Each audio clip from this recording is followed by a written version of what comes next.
On this episode of ResiWeek, we talk companies to watch, how to deal with VIPs, and CEDIA's new foundation. All this and more on this episode of ResiWeek. This is ResiWeek, episode 461, Chaos. Welcome to this episode of ResiWeek. This is your weekly roundup of all the latest news and stories for the residential AV industry. I'm your host, Matt D. Scott for AVNation.tv, and this week I'm pleased to be joined by three of my good friends. First, we have Mr. Avi Rosenthal. He's a partner at Bluesalve. How you doing, Avi? I'm doing well, Matt. Thanks so much for having me on this week. Thank you for being here. Then we have Arlen Schweiger. He's the editor-in-chief at CE Pro. How you doing, Arlen? I'm doing great, Matt. Thanks for having me again before the end of 2024. Yeah, we are almost there. And then, last but not least, we have Mike Libman. He is the Vice President of Sales for Custom Integration at DMF Lighting. How you doing, Mike? Thanks for having me, Matt. Thank you for being here. All right, gentlemen. Oddly enough, it is a fairly news-heavy week. This comes to us from Residential Systems, which we're going to kick off, and a good friend of the show, Mr. Tony Savona. Companies to watch. All of them. All of them. Just watch them all. It's honestly a great article because Tony gets into the key interesting facts of almost every company in the industry. It's very comprehensive. So go take a look at it. You will find companies you know about. You will find some companies you've never heard of. You'll find some companies that you've forgotten about, and you'll kind of see what they're looking at doing coming into the new year 2025. Avi, let me start with you. Rather than try to pick through this and pick a couple of companies to talk about, let's talk a little bit more about just overall.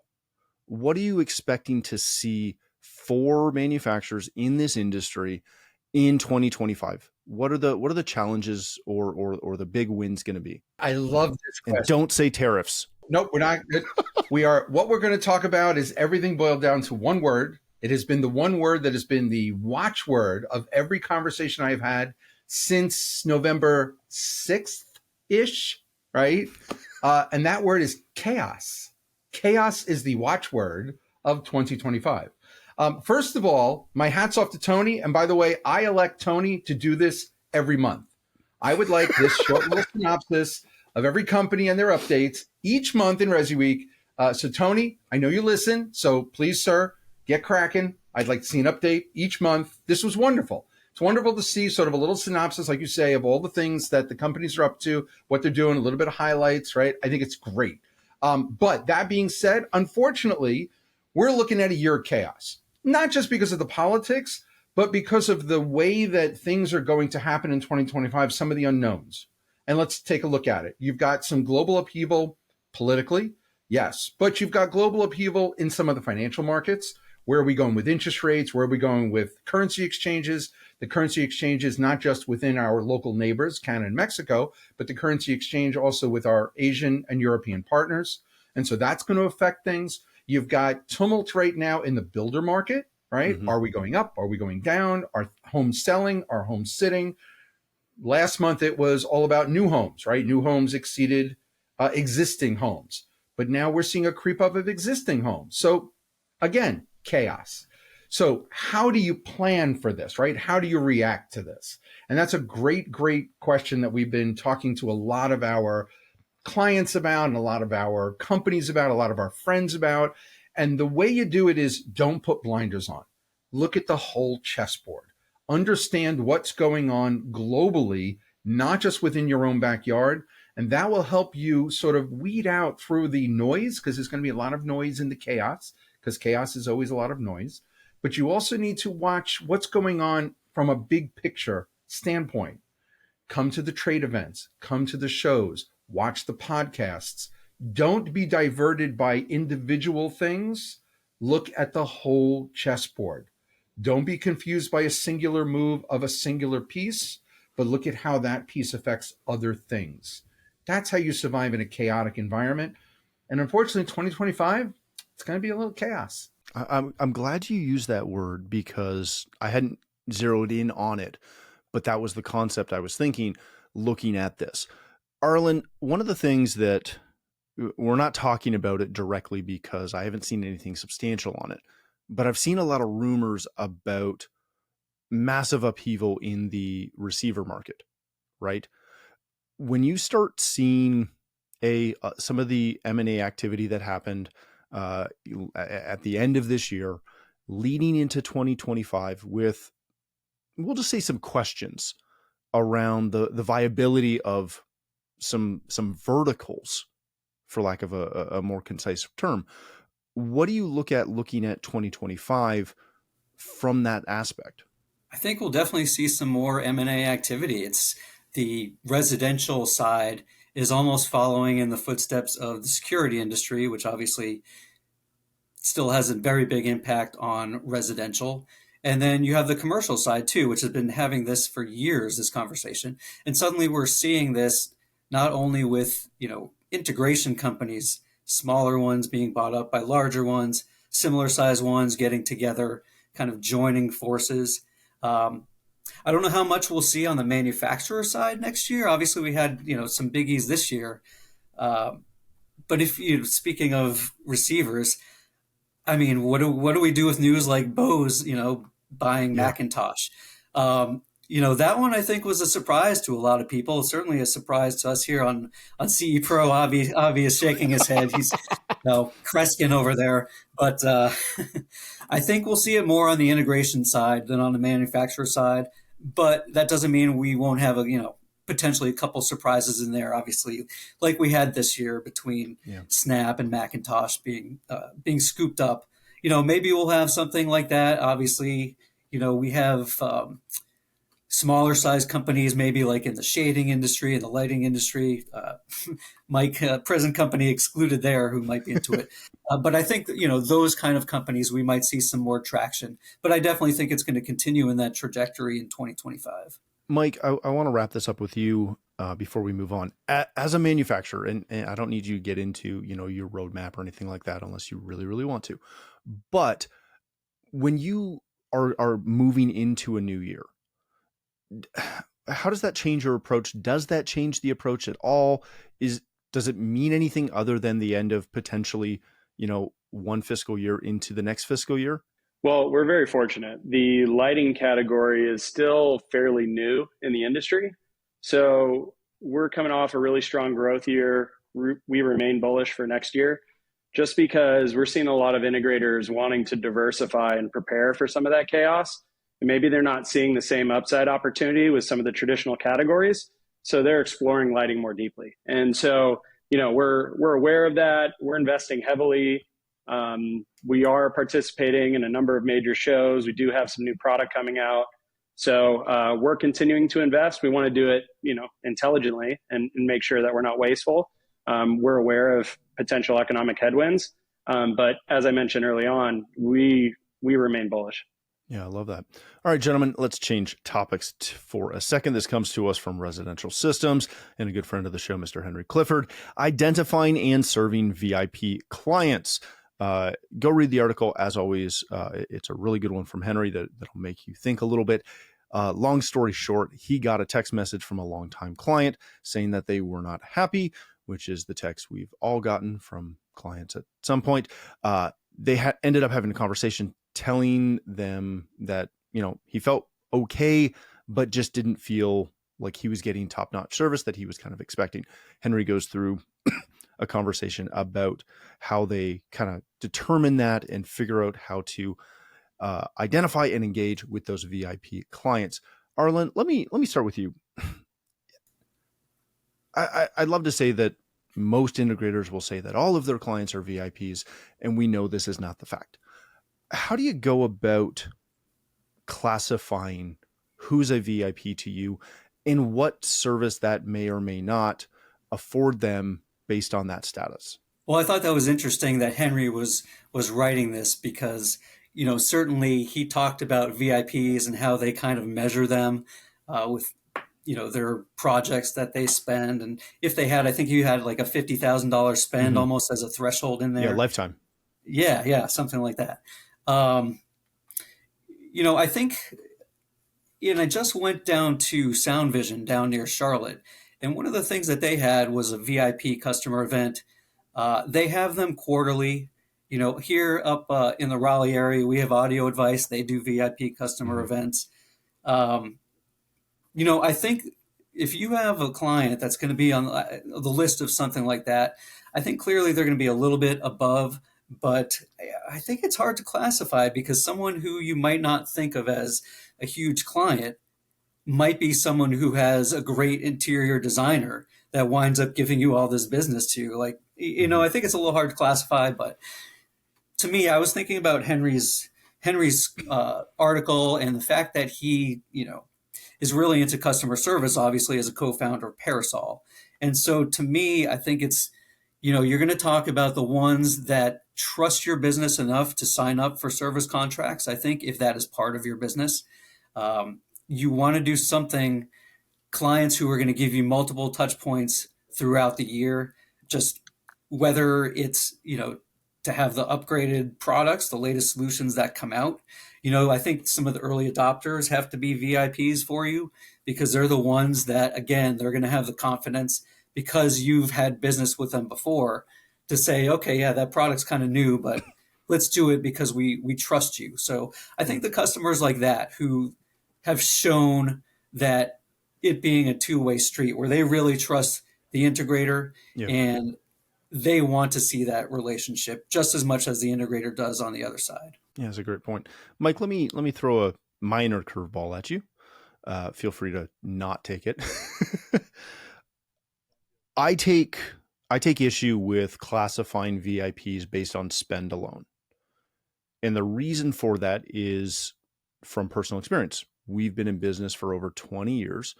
We have quite a few clients that would reach whatever threshold I would set as a VIP because they've spent a lot of money, but they're incredibly frustrating to deal with. So while they spend money, I would almost rather they spend money somewhere else because they annoy me immensely. Whereas I have some clients that don't spend a ton, but they're fantastic. And we will pick up their call and deal with them immediately because they're great to work with. Is there a way to differentiate between the two? 100%. I don't know if you can quantify the difference because, we are talking about a little bit of a subjective piece, but we're all human, of course, interacting with folks that appreciate the support and that are doing business with you. I'm not dealing with the end client as often as you guys are, but certainly from my work with integrators, we have a number of integrators that may not do a lot of spend with us, but they're great for advocating for us with their network and other integrators. And so, in general, we're a company that's been around for 40 years. We're across multiple verticals. And ultimately, if we can find folks that are interested in long-term partnerships and support, spend factors in, of course, but if there's opportunities to support folks and kind of moving up that ladder, we want to give great service from the onset. Yeah, I love it. Avi, wrap this one up for me. Once you ID those VIPs, how do you go about ensuring that you have a consistent message across your entire company when dealing with those VIPs? So I think it's important that we step back just a moment. What Henry wrote, and it is very interesting to me because obviously we all deal with this, especially in the CEDIA channel marketplace, right? Because you'll have clients that consider themselves VIPs, even though your business may not consider them VIPs. So to me, sounds like most clients, these are sometimes high wealth individuals who appreciate the finer things, but don't realize that, they have to be at a certain level in order to achieve the finer things. And so what I found when I was an integrator is I had a partner who had a different temperament than I did. And so it worked really well for us because there were certain clients that I found that, like you say, they almost become buddies, right? Mm-hmm. You get on the phone with them and yeah, you're not their friends, but you're happy to hear from them, regardless of what their issue might be. And then there are other clients that may have the exact same issue. I mean, because imagine you're an integrator right now dealing with Sonos, right? You got to figure every one of your clients is calling you. So each client has the same issue, but now it's how you deal with that issue depends on the temperament of the person on the other end of the phone. And so what I found was there were clients that I would gel with, instantaneously, but my partner David would, oh my God, I can't believe Mr. Smith is on the phone with us again, whereas I'm like, no, I love Mr. Smith. He's great, And then Mr. Jones would call and Dave would be like, oh, it's Mr. Jones. And I'd be like, oh my God, I can't stand that guy. So I think that the dealers also have to recognize the fact that the customers are going to assume a certain level of, like, Henry doesn't really go into how big the customer that called him was, although it sounded sizable because it was his son and his daughter and a business and a home and all of that. But, in Henry's mind, he may have thought everything was perfectly fine because the customer is not a complainer. And so the customer waited until things were really bad. But I also think that one of the things that Henry talks about is the after sales. What we found as integrators where we fell short was when we didn't have regular communication going out to the client. And I think Henry closes that loop in sort of his bullets down at the bottom there, where he talks about how their program, one of the reasons why private banking is because the private banker calls on a regular basis or communicates on a regular basis. And I think that'll mitigate some of the VIP-ness, but at the same time, elevate them to feeling like, oh, well, look at that. It's another point of contact. Mm-hmm. But then there's a balance, because when does that point of contact become, ugh, these guys again? I just got a text message from them. How many text messages do I need to get from them? So it's it's definitely something that has to be learned. I'm really interested to see now, Henry's Livewire. Mm-hmm. I'm interested to see how the larger organizations, the Daisies and the Brios and these guys, the Bravias, start to attack this, whether or not they homogenize their messaging across their locations, or if they allow the locals to sort of deal with the locals. Yeah. It'll be interesting to see how it plays out. It'll be very interesting to watch. Yeah. All right, gentlemen, let's move on to our next story. This comes to us from CE Pro and the good Arlen Schweiger. CEDIA establishes a foundation to fuel workforce development in the custom integration market. Their new charitable foundation is aimed at elevating newcomers with easy access to tools and training. We've spent a lot of time talking about the good that CEDIA is doing in the advocacy, both on the legal standpoint, as well as trying to get more and more people into the industry, which is the biggest need I still think that we have within the channel.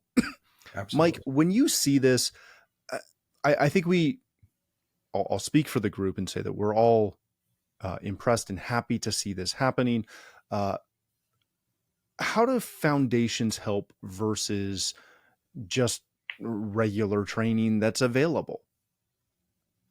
Yeah, I think a lot of it, the number one thing that I get asked if at the end of a meeting we're saying, how can we help your business?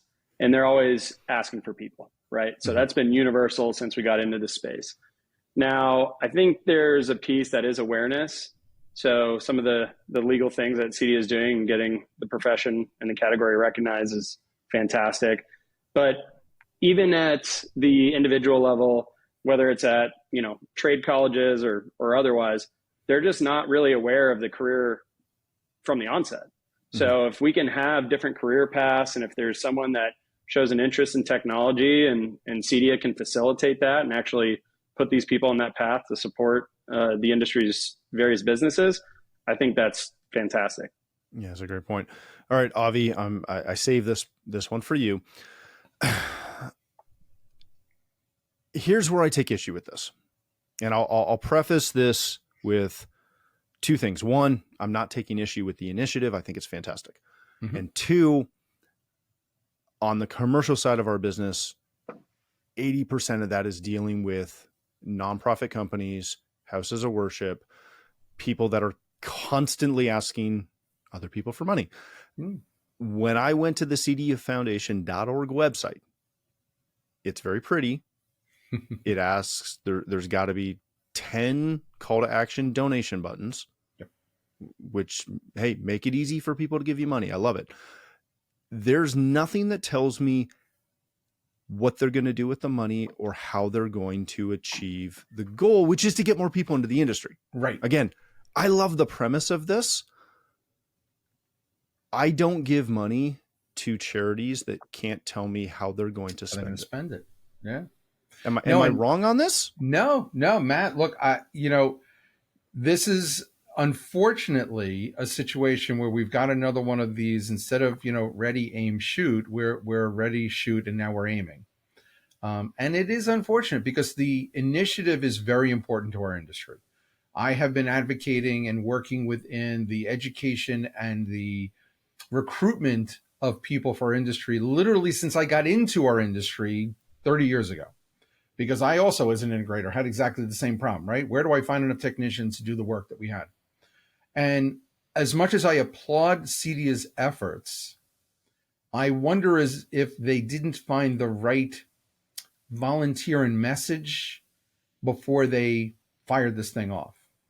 And so I'm a little disappointed, but, you know, I stand like everybody else does, ready to roll up my sleeves and be part of it and to help and to support. But let's not miss the problem by not being ready to handle it. So, in other words, they're going to collect. Let's say they collect $1 million tomorrow, which would be an absolutely amazing sum, and hats off to them and more power to them.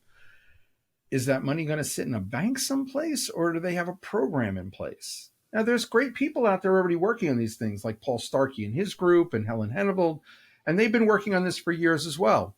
And so I wonder if CEDIA didn't miss an opportunity here to partner with some of the existing resources that are out in the world, so that when, you know, a Matt does go to the website, who is a generous soul and is willing to donate his hard-gotten funds to a worthy project, that he doesn't write that check, because now they've got a good story to tell. And so I'm hoping that that's the case, that they got a little ahead of themselves, a little over their skis. I'll put it in skiing terms for you there, Matt. It's very kind of you. A little over their skis. But I applaud the effort, because there's no doubt in my mind whatsoever that the number one challenge of being an integrator today is finding enough people to help you grow your business. Arlen, is my concern with this.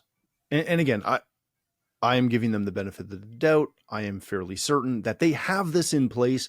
It just, for some reason, didn't make it to the website yet, that it's coming. It's a page that didn't get out of draft stage yet.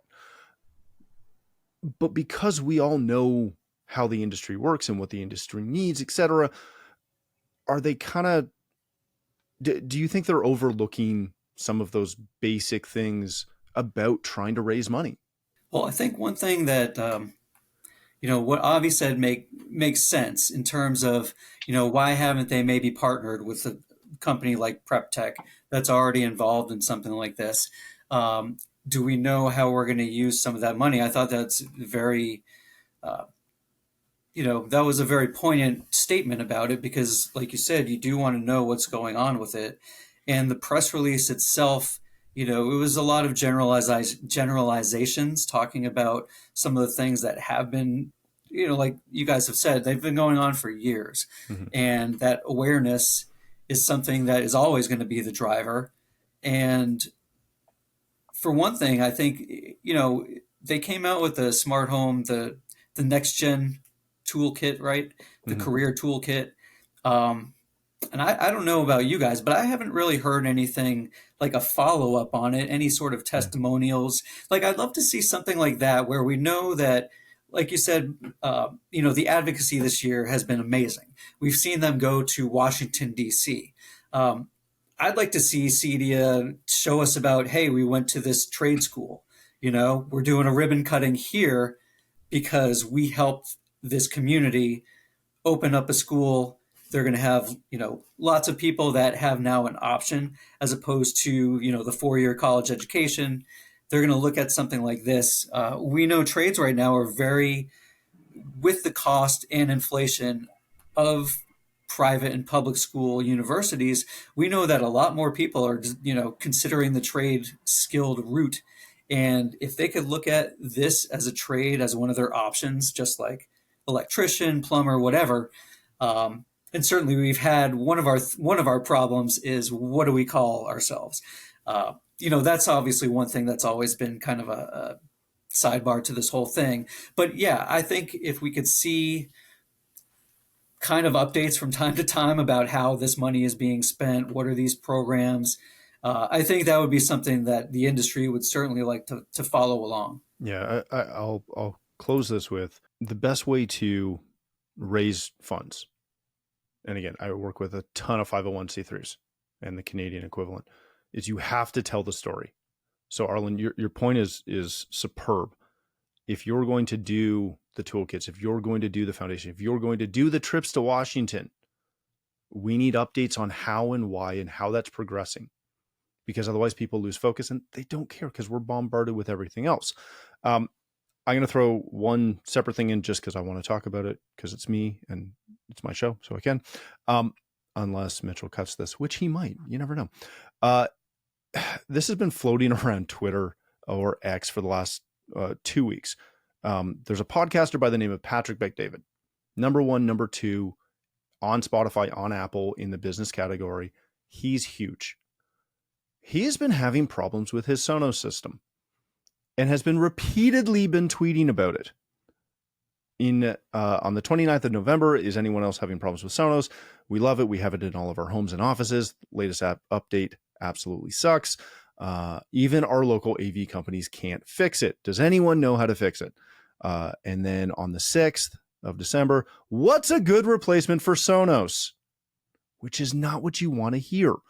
We're getting rid of all Sonos products in all of our buildings. Their new app update sucks, and customer service is, and I quote, I am not saying this to my friends at Sonos, their customer service is lazy and fake at best. Not surprised why their market cap dropped from $5 billion in 21 to 1.7 today. We don't need to have a big, long, massive conversation about this. The first question I have, Matt, is who's their PR agency and how are they not in front of this story? I can tell you who it is, but I won't because... No. It was a rhetorical... I know you know who it is, but my first question is, why isn't Sonos... This problem has been going on for so long. So Sonos has, like, they did respond. Their Twitter team is really, really good at responding. I don't know if they're good at fixing it. We started the preamble to the show with me talking about how I just got home from a couple days away and my system doesn't work. I lost 2/3 of my rooms and spent 2 hours trying to get them back. Haven't got them back yet because I got other stuff to do. But I'm going to have to solve that tonight before my kids go to bed. What bothers me is, love them or hate them, Sonos is kind of, they're synonymous with our industry. People ask for it by name. They don't ask for multi-room audio anymore. They ask for a Sonos system. And it's been like that for a while.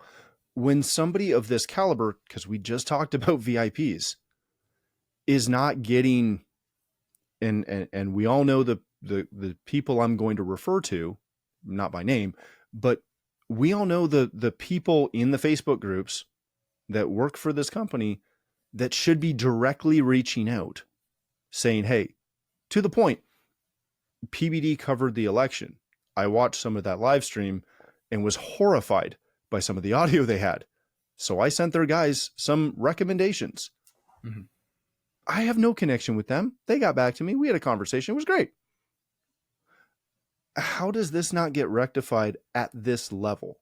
And that's my question as well. This is not a new issue. This is an old issue. How it's an ongoing issue. Right, exactly. How are they not in front? I mean, Mike, you work for a manufacturer. If DMF has an issue like this, we've all worked for, well, I don't know if Arlen have, but we've all worked for manufacturers. I haven't. And when there's a red alert, right, when there's a software problem, when there's a flaw found, man, you gather the team. You bring everybody together. You put a tiger team on it, right? You put a specific leader with responsibilities on it, and you go and you get it done.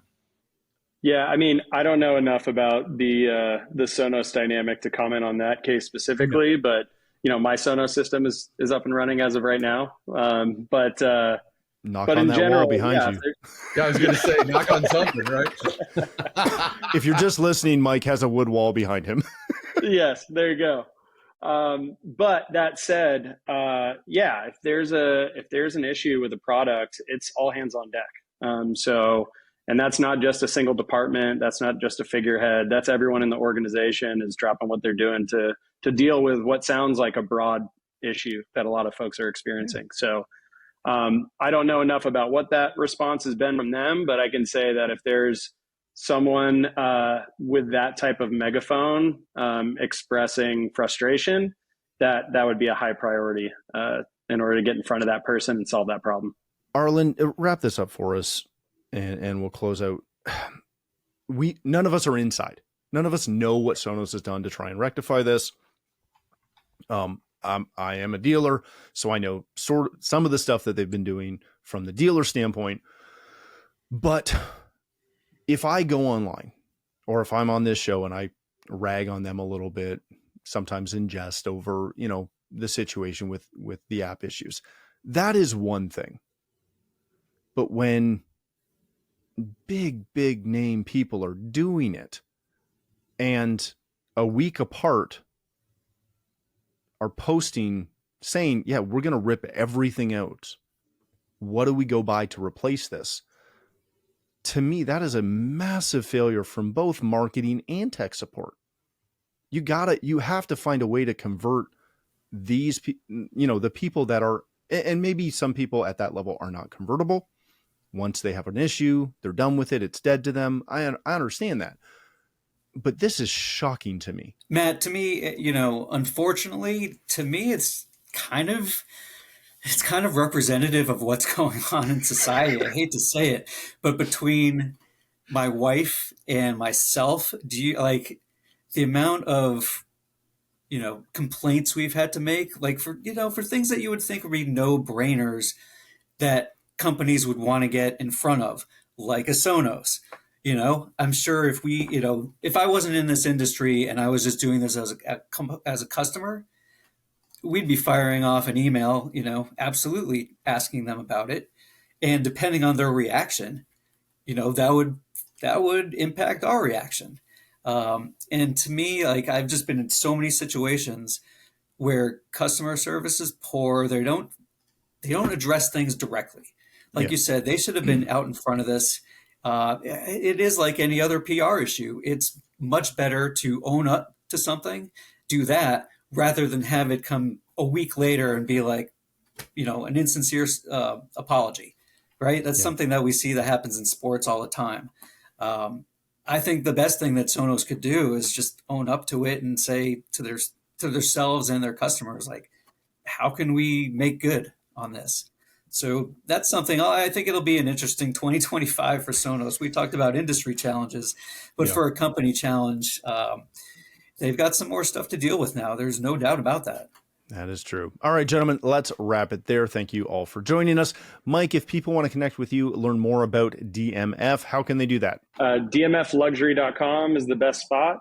We're also on LinkedIn and Instagram, so come check us out. Will do. Thank you, sir. Arlen, people want to connect with you, learn more about CE Pro. Where can they find that info? Sure. I'm on LinkedIn, just at Arlen Schweiger, cepro.com, and we're on all the socials. We actually just started an Instagram page as well.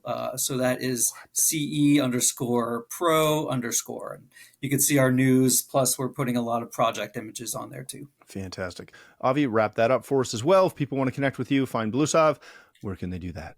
So, breaking news, Bluesalve is updating their branding to Blue Connect. So as of January 1st, we are Blue Connect partners. So you can find us at blueconnectpartners.com, as well as you can find me on LinkedIn at Avi Rosenthal. And we're looking forward to CES, man. Favorite week of the year. Coming up soon. Fast. It is. All right. Thank you again for joining us. If you'd like to connect with me, you can find me at Matt D. Scott on Twitter, X, and most other social platforms. But more importantly, please visit AVNation.tv, where you'll find this show as well as a wide variety of other shows with all the verticals that we cover. When you visit the website, please take a moment to check out our supporters. We are extremely thankful for their support and ask that you check them out as well. Thanks again for watching. That's all the time we have for this episode of ResiWeek, the network for the AV industry. What are you listening to? This is AV. This is AVNation. This is AVNation.